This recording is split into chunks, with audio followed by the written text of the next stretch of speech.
The janitor was crying behind a locked door, and the only person who heard her was the man who owned the building, though nobody in that building knew it yet. He hadn't told anyone who he was. Not the hiring manager who'd processed his paperwork in 20 minutes. Not the stock associate who'd shown him where to hang his jacket. Not the floor manager who'd handed him a scan gun and pointed him toward the west pallets. For 4 days, he had been nobody. And that was exactly the point. But standing in the dim employee corridor of the Lincoln Park store at 9:40 in the morning, with the sound of a woman trying not to come apart seeping through a locked restroom door, Jamal Wright was beginning to understand something. He had not arrived to find a management problem. He had arrived to find a system. The restroom door was the kind nobody looked at twice, scuffed at the bottom, a faded employees only sign in peeling marker, a motion sensor light above it that flickered like it couldn't decide whether the hallway deserved illuminating. A thin line of cleaning solution ran from beneath the door toward the drain at the center of the corridor. Jamal stopped walking. Because what was coming through that door was not a bad day cry. It was the sound of someone who had been holding it together for too long and had finally run out of reasons to. Then he heard the second voice, low, unhurried. A voice with nothing in it. No hurry, no nerves, no need to explain itself. You're going to sign this, and you're going to do it now. He heard a phone buzz, a small, sharp intake of breath on the other side of the door, the sound of someone receiving news that costs more than they have. I've already spoken to HR. You know what happens if they open a full investigation. They start looking at everything. Your hours, your file, your benefits package. Silence. You've got a kid, right? Sick kid? Same flat calm. Health insurance reviews get complicated when there's an open disciplinary file. Authorizations get delayed. Coverage decisions get revisited. Your daughter doesn't have a lot of time right now, does she? A long silence. Then the scratch of a pen. The door opened. Brad Lawson came out first. 40 years old, broad through the shoulders, regional manager's lanyard, the bearing of a man who had never once been asked to justify himself to someone he considered beneath him. Folder in hand, face relaxed, collar straight. He saw Jamal, looked at him the way you register an obstacle, noted, adjusted around, forgotten. Stockroom, right? West side pallets need breaking down. He glanced back through the open door, then returned to Jamal. Something moved in his expression. Not quite amusement. Something that had decided it didn't need to be. We have people for specialized cleaning tasks, he said evenly. Watch and learn. He walked away, lanyard swinging, footsteps unhurried. Jamal looked through the open door. Lydia Mercer was standing at the sink. 27 years old, but she looked older. Her hands gripped the porcelain edge, knuckles cracked and reddened, the kind of damage you accumulate when your job is physical and your employer buys the cheapest chemicals available. She wasn't looking at a reflection. She was looking at the phone on the sink's edge, screen still lit. A hospital billing notification. Insurance authorization flagged for review. Procedure pending. Her right hand was trembling. She reached out and turned the phone face down. Then she picked up her mop, squared her shoulders, and walked past Jamal without looking at him. He watched her push the cart around the corner and disappear. He knew this. He had stood in rooms like this before, rooms where his presence was noted and his humanity was not. He had built an entire company because he had told himself he would never run a place like that. He looked down the corridor where Brad had gone, then the other direction, where Lydia had turned the corner. Then he walked back to the stockroom, picked up his box cutter, and started breaking down pallets. He had more watching to do. The thing about working in a stockroom is that nobody tracks where you're looking. People walked past him without looking. He was furniture, noted, used, forgotten. Which meant he could watch everything. He'd built the first Wright & Company store 11 years ago with an SBA loan, a rented panel van, and a vendor relationship he'd earned by showing up in person every single time. He'd grown up on the west side of Chicago, second of 3 kids, money always in motion and never in surplus. His father did logistics. His mother did home health care during the week and alterations for a dry cleaner on Madison Street on weekends. He'd watched both of them do invisible work his entire childhood and absorbed something no business school ever taught. The people who keep a place running are almost never the people who decide how it runs. That distance was the thing he'd always said he would close. He was beginning to understand how wide it had gotten. He learned the store's rhythms without asking a single direct question. The floor staff had mapped Brad Lawson's arrival route precisely enough that their body language shifted the moment he came through the loading bay. Personalities dialed to their safest, smallest setting. The cashiers kept their stations spotless even during slow hours, because one of them had been written up 3 months ago, and none had forgotten. The stockroom team moved with the careful efficiency of people who had learned that being noticed wasn't worth the risk. Lydia never entered the VIP lounge near the northwest corner. On Tuesday afternoon, her cart approached the invisible boundary and stopped. She didn't look up, just turned 90 degrees and took a different route. She'd built her route by repetition. She knew where the floor took the worst abuse, which displays collected dust fastest, how to turn the cart without snagging foot traffic. Years of practice, invisible to everyone. Wednesday morning, passing the employee changing area, he noticed her locker open a few inches. Inside, a prescription bottle. Pediatric dosage. Cardiology clinic in Evanston. Patient name, Lydia Mercer. Tucked beside it, folded small. Account past due. He kept walking. That afternoon, Sarah Kim passed him in the seasonal aisle without slowing. Complaint forms go to Brad. He decides what gets forwarded to HR. Most don't go anywhere, especially anything from the back staff. She turned the corner before he could respond. That evening, Michael Reed was in the stockroom when Jamal clocked out. He turned his phone face down. Your schedule says 42 hours this week. Payroll will say 38. Every week. Nobody says anything because nobody wants Brad paying attention to them. He picked up his jacket and left. Jamal stood under the fluorescent light and did the math. 4 hours a week. Multiple employees. 40 weeks.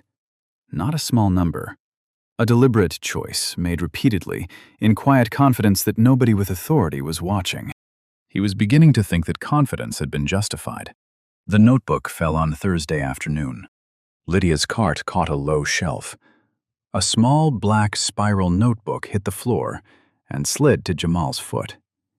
He picked it up before she could reach it. She straightened immediately, hand out, the controlled alertness of someone reaching for something they cannot afford to lose. He handed it back, but in the half-second before he did, he saw the open page. Not a grocery list. A column structure. Dates, shift times, product codes, unit counts. Arrival and departure records cross-referenced by location. Tight shorthand. Initials, arrows, location markers. She had been tracking inventory movement by shift, by day, by specific area. He'd sat across from analysts who produced quarterly reports less rigorously organized than this 4-pack spiral notebook. She put it in her apron pocket without a word. Some things don't add up here, she said quietly. Not to him, into the air between them. She pushed her cart forward and was gone. Jamal stood with one hand on the shelf. He thought about the prescription bottle, the past due notice, the cracked hands, the notebook. Keeping a systematic record, coming in every morning, saying nothing. Because the person controlling your health insurance was the same person who'd handed you the pen. He drove to his car and called his VP of operations. Pull the payroll records for Lincoln Park, 12 months back. Cross-reference every complaint submission. I want to know how many made it past the regional manager. Tonight. What are you expecting to find? Someone's been working very hard to keep the numbers clean. I want to know what's underneath them. By Friday morning, The notice was already on the board. A full printed sheet at the top. Management language. Active investigation. Report suspicious behavior. Cooperate immediately. Official enough that nobody would question it. Below it, on a smaller sheet, no signature, no date, but printed and deliberate, was a photocopied employee ID photo. Lydia Mercer. Above it, in bold, beware, thief. Lydia arrived at 7:09. She walked past the board on her way to her locker. She stopped, looked at it for exactly 2 seconds, made her face not change, which is a completely different thing from her face not needing to, and went to get her cart. The floor had the taut, careful atmosphere of a room after an argument. Everyone knowing, nobody willing to confirm it. Brad arrived at 10 and moved through the store the way he always did, calibrated, unhurried, making notes on his clipboard. He glanced at Lydia twice, no expression. The settled, unhurried look of a man who has already decided the outcome and is only here to collect it. The VIP client arrived just after 11. Wool coat, rain damp, ankle boots leaving wet prints across the polished entrance floor. Brad intercepted her immediately, warm, attentive, a completely different version of himself. He walked her toward the VIP lounge, gesturing and explaining. Then he stopped. He looked at the wet prints. He looked at Lydia's cart parked at the end of the adjacent aisle. Lydia was 7 feet away, restocking a side display. "Lydia, come here." She walked over. He didn't look at her when he spoke. Still angled toward the VIP client, still carrying the warmth of a man managing an important relationship. He pointed at the rain prints, then at the client's boots. "Since you like cleaning so much, start there." He meant the boots. A stillness near the entrance. 1 second. The room registering what had just been asked. Lydia retrieved the cloth from her cart. She came back. She knelt down in front of the VIP client and cleaned her boots. The client looked at her phone, at the display case, anywhere but down. A small cluster of customers had stopped near the entrance. One had a phone out, facing forward. A man near the seasonal display said, loud enough to carry, "She doesn't look sorry. People who steal usually act sorry." He said it to no one in particular, the way people say things they want quoted without owning them. The people near him glanced at the board by the time clock, then back at Lydia on her knees. Nobody said anything to contradict it. Brad gestured the VIP client toward the lounge. She went. A younger floor associate said under his breath, "This isn't right." Brad's head turned. "The new arrivals in the east section have been waiting since Tuesday. That's where you should be." He held the eye contact for exactly long enough. The associate went. Lydia stood up, folded the cloth over the cart's edge, and pushed it away without looking at anyone. Jamal had watched all of it from the entrance of the adjacent aisle. He had seen versions of this before, in the companies his father worked for, in rooms where people rearranged the social furniture until the person they wanted diminished accepted the diminished position. Not by force, by consistent, practiced rearrangement. The VIP client as audience and frame. Since you like cleaning so much, converting her job title into a personality flaw, the complete calm of the delivery, the immediate suppression of the one person who pushed back before that pushback could accumulate weight. Not an outburst, a system operating exactly as designed. He pulled out his phone and sent his VP a second message. "Pull termination records for Lincoln Park, 24 months.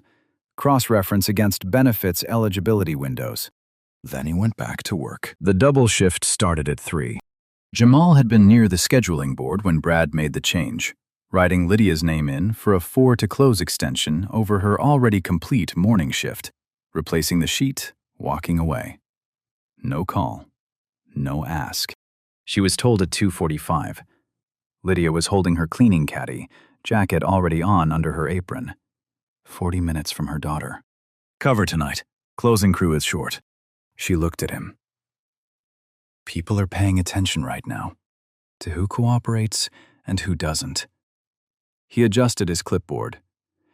If HR formalizes this investigation, they look at everything.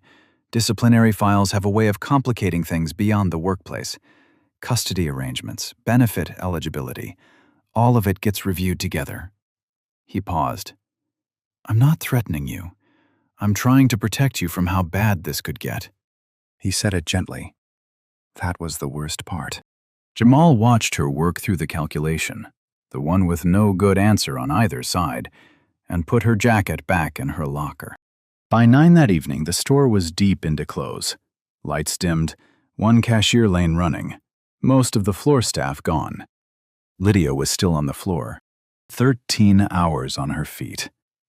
She was working the women's section near the fitting rooms, highest traffic, most abuse. Jamal had watched her twice brace herself on the mop handle like it was the only vertical structure available. Her cleaning solution was running low. She hadn't stopped to refill it. At 9:17, she went down. Not dramatically.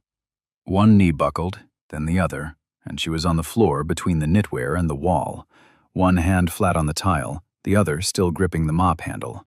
3 closing staff were visible from that position. The first took a step toward her and stopped. The second reached for a phone, not to call anyone, just to have it between themselves and the situation. The third said quietly, "She's probably faking it." Nobody moved. The break room had been running Brad's version of Lydia's story all week. Not an accusation, always adjacent to one.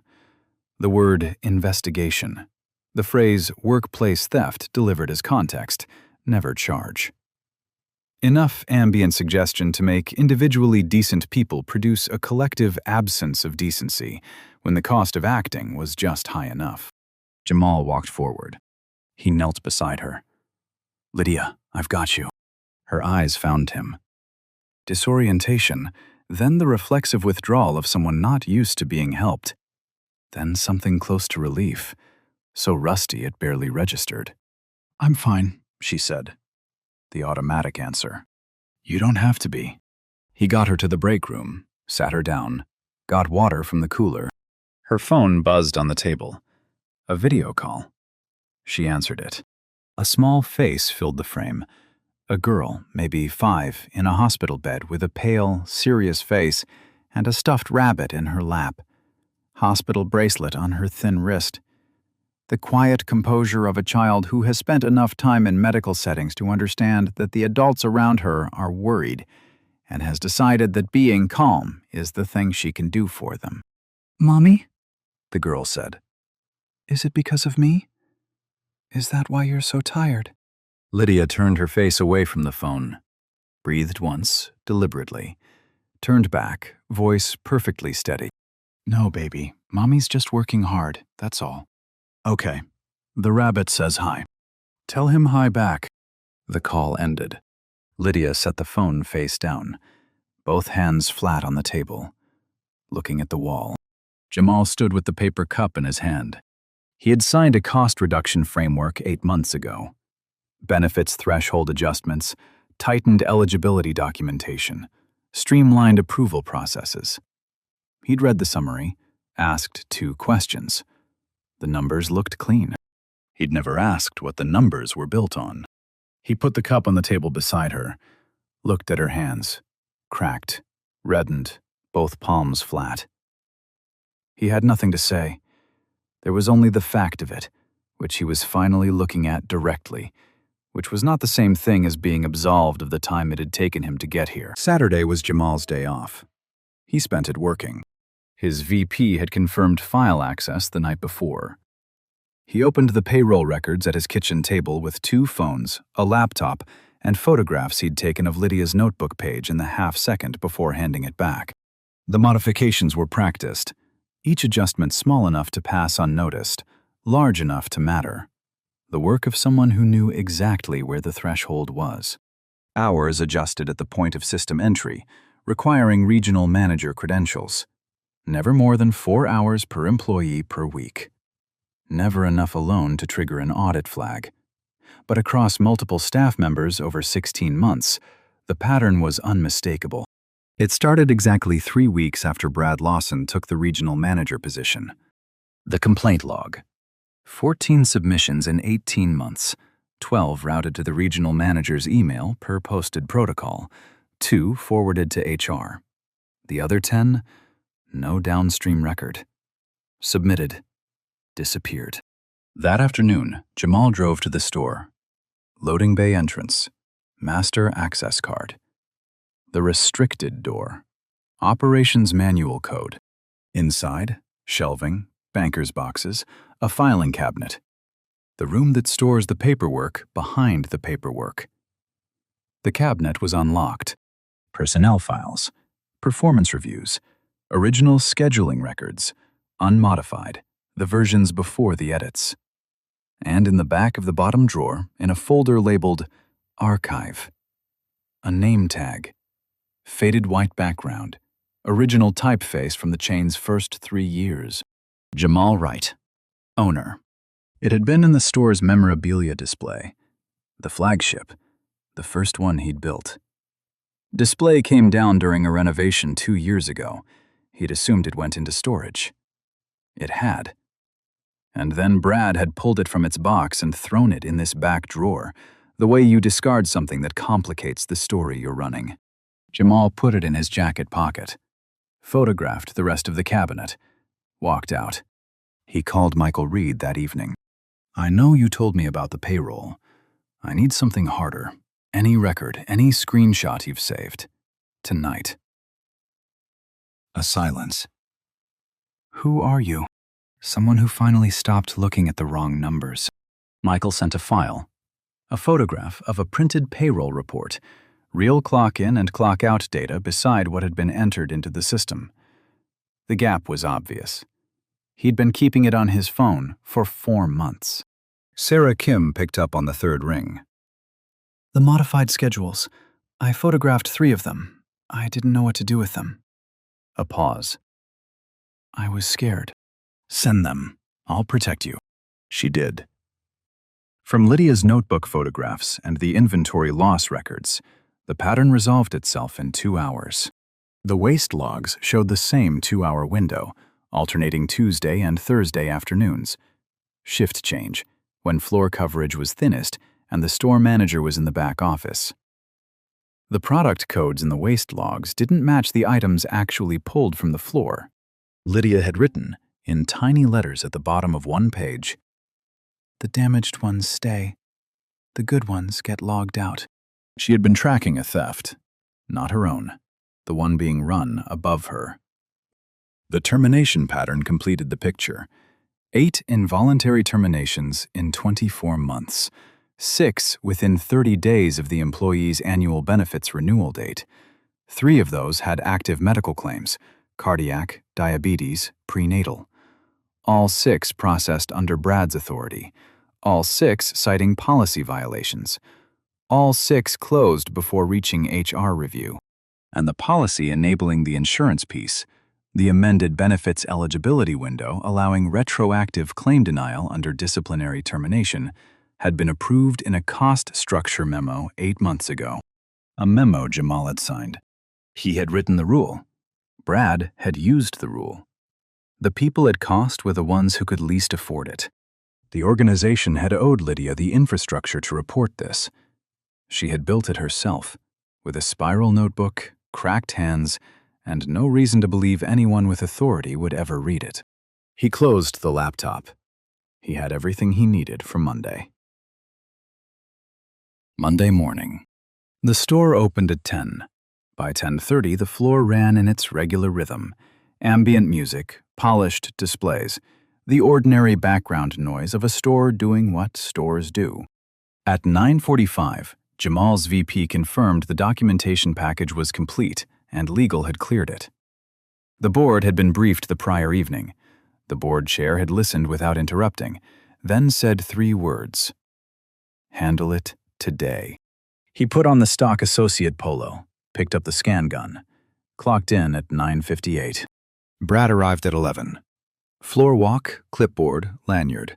The smooth proprietary movement of a man executing against a schedule he'd set himself. He asked where Lydia was, went to the back aisle. She was working a display near the stockroom entrance. I need everyone up front, main floor, now. By 11:30, 15 people formed a loose semicircle at the main aisle intersection. Cashiers, floor associates, stockroom staff, customers drawn in by the gravity of a public gathering. Brad stood at the front with his folder and his phone. He began with language about values, transparency, safety, honesty. Then he opened the folder. Following an internal investigation, we've identified a pattern of theft and misconduct at this location. He looked at Lydia. The employee in question has been given multiple opportunities to come forward. She has chosen not to. Silence. Effective immediately, Lydia Mercer is terminated. Set it the way you close a tab. Near the entrance, 2 off-duty officers called ahead. I've requested law enforcement to document the theft component, to make sure the record is complete. One officer moved toward Lydia. She stood still. She looked at her hands, the cracked knuckles, the red at the base of each finger, the hands of someone who had shown up every single day, kept the notebook, said nothing, because the person who could help was the same person holding the pen. She looked at Sarah Kim. Sarah looked back, suffering on her behalf, unable to carry it. She looked at Michael Reed. He was staring at the floor, jaw tight. The officer's hand reached for the handcuffs. Something left Lydia's face. Not dignity, she hadn't lost that. The last calculation. The one you make when every direction comes out the same. She looked at the floor. Jamal had been at the outer edge of the semicircle. He waited. Let every element be fully visible. The folder, the officers, the ambient music still playing over all of it. A retail floor operating as a sentencing chamber. He waited until the officer's hand closed around the cuffs. Then he stepped forward. He reached the center, unzipped the stock associate jacket, removed it. Underneath, an old polo shirt, faded to pale gray, the collar stitching fraying. Pinned to the chest pocket, an original name tag, white background, first typeface the chain had ever used. Recovered from a filing cabinet drawer in the locked records room, where Brad had thrown it after pulling it from the store's display archive, deciding the history it represented was no longer useful. Jamal Wright, owner. He tapped his phone twice. Every display screen in the building changed. Promotional content replaced by a grid. Payroll records before and after, discrepancies in color. Complaint submissions logged and unforwarded. Termination dates aligned against benefits eligibility windows. Inventory loss records against actual waste logs. And on one screen, security footage stills, time-stamped. Brad Lawson entering the restricted records room on 4 separate occasions. The floor went silent. Brad stared at the screens, folder still in his hand. His face had not caught up to what his body already knew.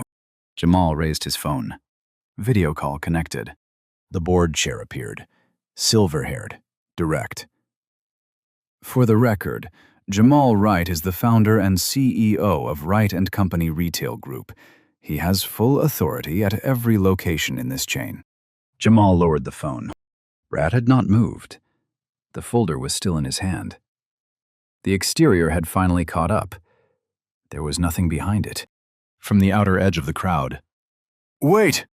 An older black man in a winter coat, irregular, expression moving from recognition towards certainty.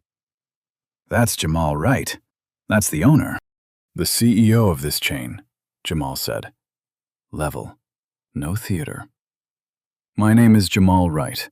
I've been here since last Monday as a stock associate because I had reason to believe something was seriously wrong at this location. He looked at the screens. I was right. He turned to the officers. The only documented theft at this location is in those records. Full documentation goes to you and to the relevant labor authorities today. The investigation begins now. A pause. It is not about Lydia Mercer. He looked at Lydia. She was looking at the screens, then at him, trying to process 2 incompatible realities at once. The version of events she had been living inside for months, and this one, which was suddenly and irrevocably real. "You don't owe this room anything," he said. Someone near the back started talking, then someone else. The sound of a crowd remembering it had voices. Brad Lawson was walked to the administrative offices at 11:53.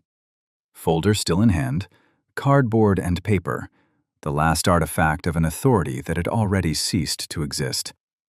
System access deactivated at 11:54. The employment attorney joined by video call at 12:30. Suspension documentation issued at 1:15. Brad was asked whether he wished to make a statement. His attorney advised him not to. He left the building at 2:07. He did not say goodbye to anyone. The investigation took 8 weeks. 16 months of payroll manipulation, totaling over $90,000 across 7 employees. 12 suppressed complaints. 6 benefits-related terminations timed to deny coverage. Systematic inventory fraud through the loss processing records. Labor fraud referral to the state attorney's office. Inventory theft to law enforcement. Brad Lawson did not return to the building. The store stayed open. Jamal thanked the floor manager, asked her to run the rest of the day, and meant both. He found Sarah Kim at her register, running transactions with focused precision, using the work to hold herself together. When her lane cleared, he came to the end of it. "You tried to tell me. The first week." "I didn't directly tell you anything." "You were protecting yourself. That was rational." He held her gaze. "It shouldn't have had to be. That's on me. Thank you." The schedule photographs took courage. She gave a single sharp nod, chin down, eyes steady. Michael Reed gave him a long, direct look when he walked into the stockroom. A man deciding whether the person in front of him was the right size for what had just happened. "Everything shorted from your check, and every other check on this floor, is being audited back to the first modification. Every dollar returned, with interest. All of us. All of you." "How long since you knew?" "The payroll, since Friday. The broader problem, I should have known significantly sooner. That is on me." Michael nodded, picked up the pallet hook, went back to work. The staff meeting was at 4. No slides, no framework. He told them what had been found, what was happening with legal, the payroll correction, the benefits review. Then, "I want to hear from you." A silence. Darius, 3 years on the floor, said he'd filed a complaint 14 months ago, been told it was forwarded to HR, and never heard another word. Priya said her hours had been cut, and she'd been told it was a performance issue, never shown documentation. Too afraid to push back because she needed the coverage. A stockroom associate said he'd watched 3 people get terminated in 12 months, everyone understanding quietly there was nothing you could do. And he had made peace with that, and he wished he hadn't. The room was careful at first. Then it wasn't. Then it was just honest. Jamal listened without interrupting, without redirecting. The first irreducible thing people who have been systematically unheard need is to be heard. Everything else comes after. He found Lydia last. Break room, after everyone had gone. Coffee cup in both hands, looking at the wall. He sat across from her. "The document you signed is nullified. Coercive process, no proper HR authorization, no legitimate evidence. Legal is confirming that in writing today." She looked at the cup. "Your benefits are reinstated, backdated to the start of the irregular review period. Your daughter's surgical authorization has been escalated, cleared by Wednesday. I made the call this morning." Lydia set the cup down. "The notebook," he said. "You identified a systematic manipulation our compliance systems completely missed. You documented it accurately, over months, under conditions designed to prevent you from being taken seriously. The organization owed you the infrastructure to report this. You built it yourself. I'd like to offer you a supervisory role. Floor operations supervisor, working directly with the district manager I'm bringing in. Not sympathy. An offer grounded in what you've demonstrated over 2 years. The skills, the judgment, the integrity this location has been missing. She looked at him for a long moment. "You were cleaning floors on Monday." "I was." "Why?" "Because reports tell you what someone decided to write down. The floor tells you what's actually happening." A pause. "I should have been here sooner." The photo on the board. "Down Monday morning, before the store opened." She looked at her hands. "I'll think about the offer." "That's all I'm asking." He moved toward the door. Stopped. "The notebook. Keep it. The habit of observation you built, the precision of it. Do not let that go. It matters. It always will." He walked into the corridor, stood under the flickering light above the restroom door, and took a breath. Then he walked back onto the floor and began thinking about what kind of organization he was actually going to build. The surgery was the 3rd week of November. Lydia drove Maggie to the Evanston Hospital before traffic built, heater low, radio soft. Maggie asked questions from the back seat. Systematic, specific, because concrete answers were easier to carry. What the doctors would do, how long, whether the rabbit could come in. Lydia answered each one. 4.5 hours in the waiting room. 3 cups of bad coffee. The same magazine page 11 times. The surgeon came out just after noon. She did beautifully. Lydia sat in the plastic chair and let those 3 words move through her entire body. Then she put her face in her hands and breathed, a long exhale that had been waiting months to come out. She came back on a Monday morning in January. Same clean polo. New name tag. Lydia Mercer, floor operations supervisor. She held the old one for a moment before putting it in her kitchen drawer. She didn't throw it away. She didn't know yet what to do with it. And that felt like the right answer. Torres, the district manager Jamal had brought in, a decade in labor compliance, warm in the way of someone who had spent a career being underestimated and never stopped rooting for people who reminded her of herself, had rebuilt the supervisory structure from the ground up. Less watching of doorways, less bracing when a manager walked past. Sarah Kim had taken a shift lead. Michael Reed was 3 weeks into a receiving management track. Darius, who'd spoken first at the staff meeting, was 2 months into a supervisor development plan Torres had written specifically for him. Before her first shift, Lydia went to the bulletin board. She took down the sheet she'd kept in her locker since the day it came down, the photocopied ID, the bold heading she had looked at for 2 seconds on a Friday morning and decided not to let break her. She took a marker from her apron and wrote over the heading. 1 word. Survivor. Pinned it back up. Went to start her shift. The first session was the 3rd week of February. Break room after close. Folding chairs, a box of crackers, a flyer in Lydia's handwriting. Know your rights. Workplace basics for hourly workers. 7 people came. No warm-up, no filler. Just the sequence of things you needed to know in the order you needed to know them. Documentation. The complaint process and what to do when it fails. Benefits eligibility and how to read the fine print before you need it. The things that had been weaponized against her, handed back as usable knowledge. People leaned forward.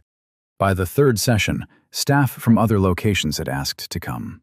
By spring, Torres had formalized it into a company-wide employee resource program, funded, quarterly, every Chicago location. Jamal announced it at the annual operations meeting. He said it had been developed by an employee who identified a gap the organization should have filled years earlier. He didn't say he was proud of it. He said it was a start. Jamal came to the store one afternoon in late February. Front entrance, his own coat. He was there to meet Maggie. Maggie was 6 weeks post-surgery, small and serious, rabbit under one arm. She looked at Jamal with the direct, unfiltered assessment of a child who hasn't yet learned to soften it.